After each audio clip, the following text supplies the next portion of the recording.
साथियों, इसी पेपर के यूनिट फर्स्ट के पार्ट ए में मैं 5 टॉपिक ऑलरेडी कवर कर चुका हूँ। Meaning, definition, characteristics, nature and scope of sociology. इस वीडियो में हम टॉपिक 6 से स्टार्ट करेंगे।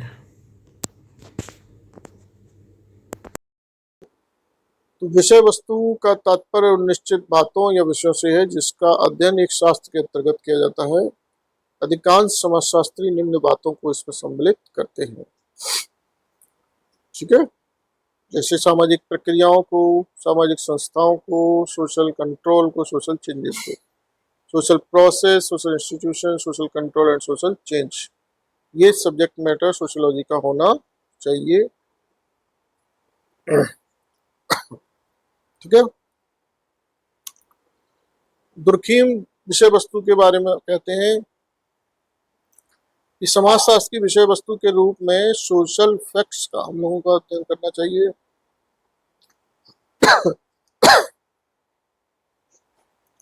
सोशल फैक्ट्स की अवधारणा किसने दी, इस पर बहुत बार क्वेश्चन पूछा है। तो सोशल फैक्ट्स की अवधारणा लिखेंगे अब दुर्खीम के द्वारा दी गई। दुर्खीम के अनुसार समाजशास्त्र की विषय वस्तु क्या है, उन्होंने इसके लिए 3 भाग बताए हैं। पहला उन्होंने बताया है सामाजिक स्वरूप शास्त्र या रचना शास्त्र। दुर्खीम के अनुसार समाजशास्त्र की विषय वस्तु सामाजिक स्वरूप शास्त्र या रचना शास्त्र। दूसरा सामाजिक शरीर शास्त्र। तीसरा सामान्य समाजशास्त्र। ये सामान्य समाजशास्त्र समाजशास्त्र का दार्शनिक अंग है। ठीक है, तो ये दुर्खीम के द्वारा दिए गए। इस पर बहुत बार क्वेश्चन पूछा जाता है कि दुर्खीम के द्वारा 4 ऑप्शन में से बता दे, पूछे कौन सी विषय वस्तु दुर्खीम के द्वारा नहीं दी गई है। तो मान लीजिए पहला ऑप्शन दे दिया सामाजिक स्वरूप शास्त्र, दूसरा ऑप्शन दे दिया सामाजिक शरीर शास्त्र, तीसरा ऑप्शन दे दिया सामान्य समाज शास्त्र, चौथा ऑप्शन दे दिया सामाजिक विरासत। तो आप किसको लगाएंगे? सामाजिक विरासत। इसी तरीके से उसने पहला ऑप्शन दे दिया सामाजिक स्वरूप शास्त्र, दूसरा सामाजिक विरासत, तीसरा व्यक्तित्व एवं उसका विकास, चौथा सामाजिक प्रक्रिया है। और पूछे क्वेश्चन के इनमें से कौन सा तुर्कीम के द्वारा दिया गया समाज शास्त्र की विषय वस्तु है, तो हम लोग लगाएंगे सामाजिक स्वरूप शास्त्र। ठीक है, इसी तरीके से ल्यूटर एवं हार्ट भी एक बहुत ही प्रसिद्ध फेमस समाजशास्त्री हैं। उनके अनुसार जो विषय वस्तु होनी चाहिए उसमें 3 चीज़ों को शामिल करना चाहिए। सामाजिक विरासत, सामाजिक विरासत यानी समाज में पास्ट में क्या हो चुका है उसका अध्ययन करना चाहिए। व्यक्तित्व एवं उसका विकास यानी किसी व्यक्ति के, समाज के लोगों का किस तरीके से व्यक्तित्व होता है, उसका डेवलपमेंट कैसे होता है, और समाज में होने वाली प्रक्रियाओं का हमें इसमें अध्ययन करना चाहिए। इसी तरीके से कार्ल मानहीम भी एक समाजशास्त्री हैं। उनके अनुसार भी 3 चीजें हैं विषय वस्तु में। एक व्यवस्थित, दूसरा सामान्य समाजशास्त्र, तीसरा ऐतिहासिक समाजशास्त्र। ऐतिहासिक समाजशास्त्र को भी वो 2 भागों में बांटते हैं, तुलनात्मक समाजशास्त्र और सामाजिक तथ्यात्मकता। एलेक्स सिंकल्स की बहुत फेमस बुक है व्हाट इज सोशलॉजी। बहुत बार क्वेश्चन पूछा गया है। व्हाट इज सोशलॉजी के ऑथर कौन है? इनके अनुसार समाजशास्त्र की विषय वस्तु क्या है? समाज, संस्था, सामाजिक संबंध। ठीक है, तो इसको आप लोग अच्छे से करिए। अब आते हैं समाजशास्त्र एवं सामान्य बोध, सोशलॉजी एंड कॉमन सेंस। समाजशास्त्र समाज का व्यवस्थित एवं वैज्ञानिक अध्ययन है, तो जानते ही हम लोग। दूसरा, अपने समाज के बारे में सामान्य लोगों की जो जानकारी या धारणाएं होती हैं वह व्यक्तियों का केवल एक सामान्य बोध होता है। ठीक है, समाजशास्त्र क्या है और सामान्य बोध क्या है? यही समाजशास्त्र क्या है? वैज्ञानिक और व्यवस्थित अध्ययन है। और सामान्य बोध क्या है? समाज के बारे में लोगों की जो जानकारी या धारणाएं हैं वो सामान्य बोध होते हैं। उदाहरण के लिए गांव के लोगों की आम धारणा होती है कि नगर के लोग बहुत स्वार्थी और चालाक होते हैं। दूसरी ओर नगर के लोग ग्रामीणों को बहुत सरल और एक दूसरे की सहायता करने वाले लोगों के रूप में देखते हैं। इसी तरह एक सामान्य धारणा यह भी है कि निर्धन व्यक्ति अधिक अंधविश्वासी होते हैं, जबकि संपन्न लोगों के प्रति आम धारणा यह है कि उनके व्यवहार अधिक तार्किक होते हैं। ठीक है, तो इसमें बताया गया है कि धारणा क्या चीज होती है और बोध क्या है और समाजशास्त्र क्या है। ठीक है, एक क्वेश्चन आता है, सामान्य बोध और समाजशास्त्र के बीच में क्या संबंध है, या इसको समझाइए। और सुनिए सामान्य बोध और समाजशास्त्र के विषय में, यदि समाजशास्त्रीय दृष्टिकोण से देखा जाए तो इस तरह की धारणाओं का सच होना हमेशा जरूरी नहीं होता। वास्तविकता यह है कि अपने सामान्य जीवन में हम जिन लोगों के बीच में रहते हैं, साधारणतः उन्हीं के व्यक्तिगत अनुभवों या कुछ सुनी सुनाई बातों के आधार पर हमारे मन में कुछ तरह तरह की धारणाएं बन जाती हैं। यानी ये कह रहे हैं कि समाजशास्त्री दृष्टिकोण से देखा जाए तो धारणाएं हैं, चल रही हैं, प्रचलित हैं, लेकिन जरूरी नहीं कि वे सभी कुछ सही हों, क्योंकि वो जो धारणाएं हैं वो कभी कभी सुनी सुनाई बातों पर आधारित होती हैं। जरूरी नहीं कि उनमें सच्चाई हो, या व्यक्तिगत अनुभव हो सकते हैं, सामाजिक अनुभव नहीं होते। इसी तरीके से अगली बात इसमें बताएगी, समाजशास्त्र पर आधारित ज्ञान के आधार पर सामान्य बोध से संबंधित कुछ मान्यताएं धारणा सही भी हो सकती है, लेकिन समाजशास्त्री अध्ययन के द्वारा उन्हें तभी स्वीकार किया जाता है जब वे यथार्थ एवं अनुभव और तर्क पर आधारित हों। ठीक है, कहने का मतलब सामान्य बोध वो है जो समाज में प्रचलित धारणाएं हैं, मान्यताएं हैं, और वो सही है या गलत हो भी सकती है, सही नहीं भी हो सकती है ना। लेकिन समाजशास्त्र में हम उनको शामिल करें तो उससे पहले ये जरूरी है कि हम उनका रिसर्च कर लें, अध्ययन कर लें, और तर्क के आधार पर अगर उनको वास्तविकता से मैच करती हैं तभी हमें उसको अपने विषय में शामिल करना चाहिए। अब नेक्स्ट टॉपिक आता है आपका समाजशास्त्र एक विज्ञान के रूप में, सोशियोलॉजी एज ए साइंस। तो सोशियोलॉजी एक विषय है, ये तो जब लोग जान ही रहे हैं कि ये विज्ञान है या नहीं है। इस बारे में कुछ चीजें हैं जो ये दिखाती हैं कि उन चीजों के होने से समाजशास्त्र एक विज्ञान है, एक साइंटिफिक सब्जेक्ट है। ठीक है, तो एग्जाम में क्वेश्चन आता है, सिद्ध करिए कि समाजशास्त्र एक विज्ञान है, या कैसे आप व्याख्या करेंगे समाजशास्त्र एक विज्ञान के रूप में। ठीक है, तो कुछ विशेषताएं हैं विज्ञान होने के लिए, जैसे वैज्ञानिक विधि का प्रयोग। अगर हम किसी भी विषय में वैज्ञानिक विधि का प्रयोग कर रहे हैं तो वह विषय वैज्ञानिक विज्ञान हो जाएगा। ठीक है, इसी तरीके से अगर हम सूचनाओं का कलेक्शन या तथ्यों का कलेक्शन कर रहे हैं, डाटा संकलन कर रहे हैं, अगर उसमें ऑब्जर्वेशन या अवलोकन विधि का प्रयोग हम लोग कर रहे हैं तो हम कह सकते हैं कि वह विषय एक साइंस सब्जेक्ट है। दूसरी बात, जो भी डाटा का कलेक्शन हो रहा है अगर उसका वर्गीकरण और विश्लेषण भी किया जा रहा है, अब वर्गीकरण और क्लासिफिकेशन एनालिसिस हो रहा है, तब भी वह विषय एक साइंस सब्जेक्ट के रूप में मान्यता पा जाता है। क्या है का अध्ययन किया जा रहा है, कार्य कारण संबंधों की व्याख्या की जा रही है, सिद्धांतों की स्थापना, सिद्धांतों का पुनर्परीक्षण, सिद्धांत की सार्वभौमिकता, भविष्यवाणी करने की क्षमता अगर किसी में है तो वो विषय एक साइंस सब्जेक्ट हो जाएगा। और ये सारी विशेषताएं सोशियोलॉजी में भी हैं। सोशियोलॉजी में ऐसी विधियों का प्रयोग किया जाता है जो सिद्धांत साइंटिफिक मेथड है, और सिद्धांतों की स्थापना इसमें की जाती है, पुनर्परीक्षण किया जाता है, सार्वभौमिकता इसमें, भविष्यवाणी भी इसमें की जाती है। इसीलिए समाजशास्त्र क्या है, एक विज्ञान है, या विज्ञान सोशियोलॉजी विज्ञान के रूप में एक विषय है। अब आते हैं हमारा नेक्स्ट टॉपिक, समाजशास्त्रीय अध्ययन में मानवीय की उन्मुखन, यानी ह्यूमनिस्टिक ओरिएंटेशन इन सोशियोलॉजी। तो समाजशास्त्रीय अध्ययन के मानवीय की उन्मुखन का तात्पर्य क्या है, ये समझ लो पहले। तात्पर्य क्या है, तात्पर्य है सामाजिक घटनाओं का इस तरह से अध्ययन करना जिससे जटिल एवं परिवर्तनशील मानवीय संबंधों और विभिन्न प्रकार के व्यवहारों को उनकी पृष्ठभूमि एवं कुछ विशेष अर्थों के संदर्भ में समझा जा सके। ठीक है, ये उन्मुखन, मानवीय की उन्मुखन का तात्पर्य क्या है, सामाजिक घटनाओं का हम लोग इस प्रकार से अध्ययन करें कि जो संबंध है मानवीय, उनकी प्रकृति जटिल भी होती है और परिवर्तनशील भी होती है। उनके विभिन्न प्रकार व्यवहारों को उनकी पृष्ठभूमि यानी उनके बेस से जोड़ते हुए उसका क्या अर्थ है उसको समझना चाहिए। ठीक है, मान लो कोई भी सामाजिक संबंध है, वो क्यों है, कैसे है, किस लिए है, उसका क्या अर्थ है, वो अर्थ ऐसे ही नहीं अर्थ लगाना चाहिए। जो उसका अर्थ, उसके पृष्ठभूमि को देखते हुए उसके अर्थ पर हमें ध्यान देना चाहिए। इसी तरीके से एक बात और बोली गई है इसमें, यह अध्ययन पूरी तरह वस्तु परकता पर जोर न देकर अध्ययन की विषय परकता को भी महत्वपूर्ण मानते हैं। यानी ऑब्जेक्टिविटी पर पूरा जोर न देकर सब्जेक्टिविटी को भी इसमें महत्वपूर्ण माना गया है। इसके अनुसार समाजशास्त्रियों का मुख्य दायित्व आज के बदलते हुए समाज के छोटे और कमजोर वर्गों के अध्ययन में हमारी रुचि बढ़ सके। ठीक है, यानी जो समाज में सबसे छोटे या कमजोर वर्ग के लोग हैं उनका भी हमें अध्ययन करना चाहिए।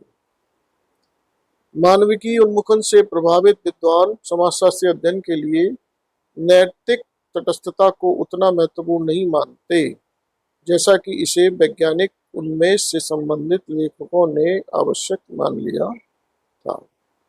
ठीक है,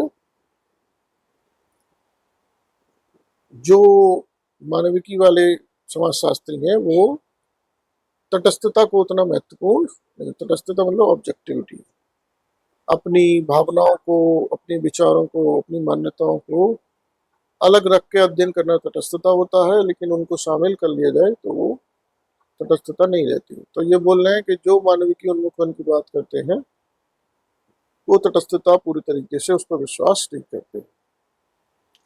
इसके बाद लिखा है, सभी समाजशास्त्री अध्ययनों की प्रकृति प्राकृतिक अध्ययनों की तरह वैज्ञानिक नहीं हो सकती।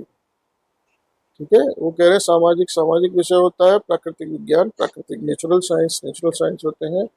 वो पूरी तरीके से नेचुरल आप उसको नहीं बना सकते, भले ही उसमें साइंटिफिक मेथड्स का आप लोग यूज कर लें, लेकिन आप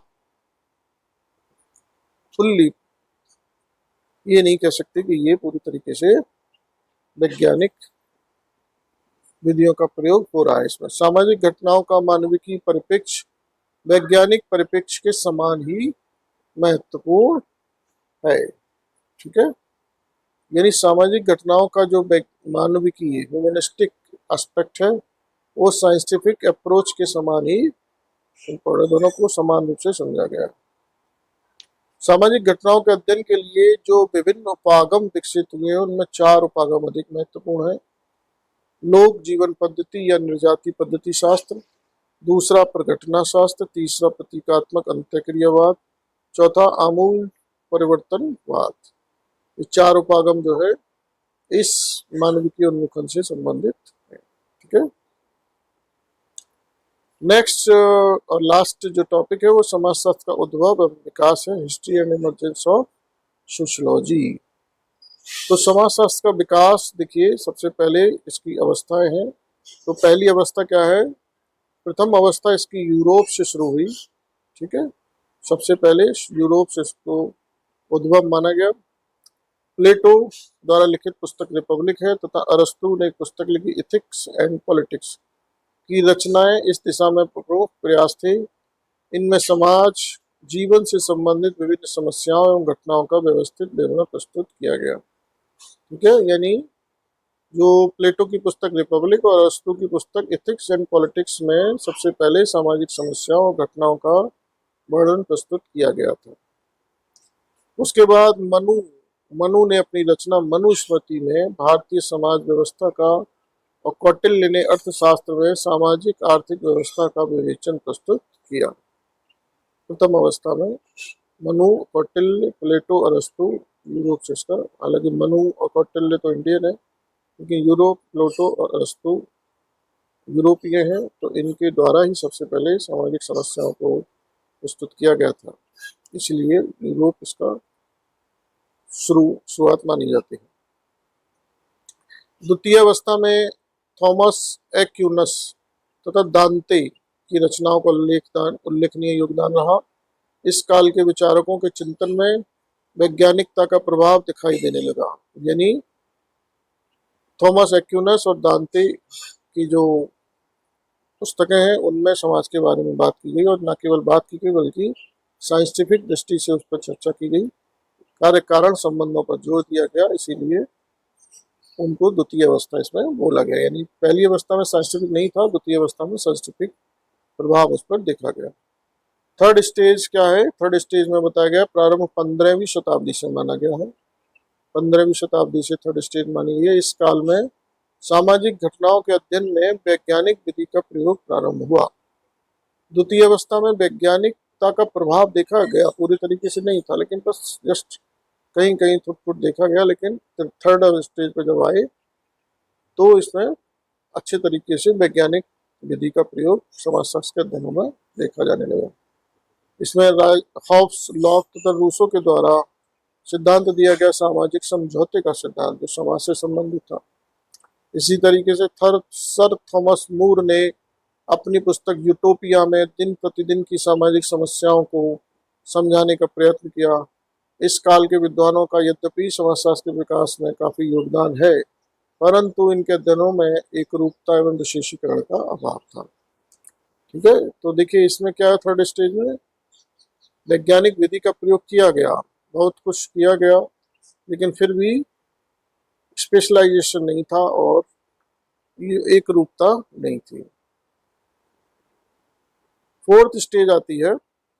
फोर्थ स्टेज वही समाजशास्त्र की स्टेज होती है जिसमें अगस्त काम्टे का योगदान आता है। अगस्त काम्टे ने ही 1838 में समाजशास्त्र को नाम दिया। अगस्त काम्टे का जन्म 1798, 1857 में मृत्यु हुई उनकी।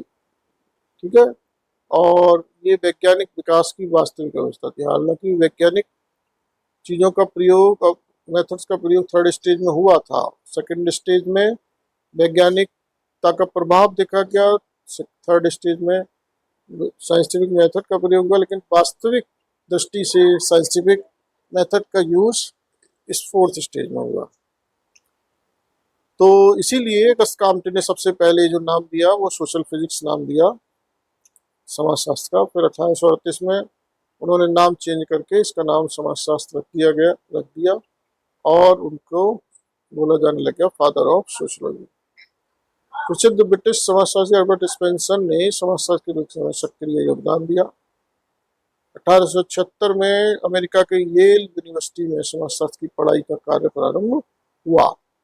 बहुत बार क्वेश्चन पूछा जाता है, सबसे पहले समाजशास्त्र एक विषय के रूप में कहाँ पढ़ाया जाने लगा? तो अमेरिका में। देश का नाम पूछा जाता है, किस यूनिवर्सिटी में? येल यूनिवर्सिटी में। कब किया गया? 1876 में। समाजशास्त्र की पढ़ाई का आरंभ 1876 में अमेरिका में येल यूनिवर्सिटी में सबसे पहले प्रारंभ हुआ। अब आते हैं भारत में समाजशास्त्र का विकास कैसे हुआ। तो सबसे पहले भारत में मुंबई यूनिवर्सिटी में ग्रेजुएट लेवल पर 1914 में अध्ययन प्रारंभ हुआ समाजशास्त्र। मुंबई यूनिवर्सिटी 1914 ग्रेजुएट लेवल पर सबसे पहले। मुंबई में 1919 में ही ब्रिटिश समाजशास्त्री प्रोफेसर पैट्रिक गिट्स की अध्यक्षता में समाजशास्त्र विभाग की स्थापना हुई। ठीक है, इस पर भी क्वेश्चन पूछा जाता है कि पैट्रिक गिट्स का संबंध किस यूनिवर्सिटी से? तो मुंबई यूनिवर्सिटी से। मुंबई यूनिवर्सिटी से पैट्रिक गिट्स कहाँ के समाजशास्त्री हैं? ब्रिटिश, अमेरिकन, इंडियन और या फिर अफ्रीकन? तो ब्रिटिश समाजशास्त्री। यह पूछ लिया था समाजशास्त्र विभाग की स्थापना किसके नेतृत्व में हुई, किसके अध्यक्षता में हुई? प्रोफेसर पैट्रिक गिट्स के अध्यक्षता। कब हुई? 1919 में मुंबई में हुई। ठीक है, उसके बाद कोलकाता यूनिवर्सिटी का नाम आता है 1919 में। यहाँ पर ब्रजेंद्र नाथ शील हिंदुस्तानी थे, उन्होंने अर्थशास्त्र विषय के साथ समाजशास्त्र विषय की पढ़ाई शुरू की। ठीक है, पढ़ाई शुरू की, उन्होंने नहीं पढ़ा, मतलब पढ़ाना शुरू किया। कोलकाता यूनिवर्सिटी में प्रोफेसर ब्रजेंद्र नाथ शील प्रोफेसर थे, उन्होंने समाजशास्त्र विषय को पढ़ाना शुरू किया। वो सेपरेट नहीं था इकोनॉमिक्स के साथ, इसको एक पार्ट के रूप में पढ़ाया जाने लगा। कोलकाता यूनिवर्सिटी बंगाल 1919 में। इसके बाद लखनऊ विश्वविद्यालय का नाम आता है 1921 में। यहाँ पर समाजशास्त्र को मान्यता मिली अर्थशास्त्र विभाग के अंतर्गत। ठीक है, क्योंकि अर्थशास्त्र में बंगाल में कोलकाता में शुरू हुआ, तो 1921 में भी लखनऊ यूनिवर्सिटी में अर्थशास्त्र विभाग के अंतर्गत ही समाजशास्त्र विषय को मान्यता मिली। 1923 में मैसूर विश्वविद्यालय और 1930 में पूना विश्वविद्यालय में समाजशास्त्र विषय की पढ़ाई शुरू हुई। 1924 में प्रोफेसर गिट्स के स्थान पर डॉक्टर GS घूरिये को मुंबई विश्वविद्यालय में समाजशास्त्र का विभाग अध्यक्ष बनाया गया। बहुत बार क्वेश्चन होता है कि प्रोफेसर घूरिये कहाँ के विभाग अध्यक्ष थे, मुंबई यूनिवर्सिटी के, कब बनाया गया, 1924 में समाजशास्त्र विभाग इनके हैंडओवर किया। प्रोफेसर गिट्स, पैट्रिक गिट्स चले गए तो उनके बाद डॉक्टर GS घूरिये मुंबई यूनिवर्सिटी में संबंधित। तो इसको बेटा अच्छे से आप लोग करिएगा, हर चीज इसमें इम्पोर्टेंट है। यूनिवर्सिटी में कब से हुआ, किसके नेतृत्व में हुआ, किस विषय के साथ पढ़ाई हुई। कभी कभी बहुत बार पूछा जाता है लखनऊ विश्वविद्यालय समाजशास्त्र कब से पढ़ाना शुरू हुआ, तो 1921 में। ठीक है, तो आप सभी लोगों का बहुत बहुत धन्यवाद। अगर वीडियो पसंद आया हो तो इसको शेयर कीजिए, लाइक कीजिए, कमेंट कीजिए। आप सभी लोगों का धन्यवाद। Thank you.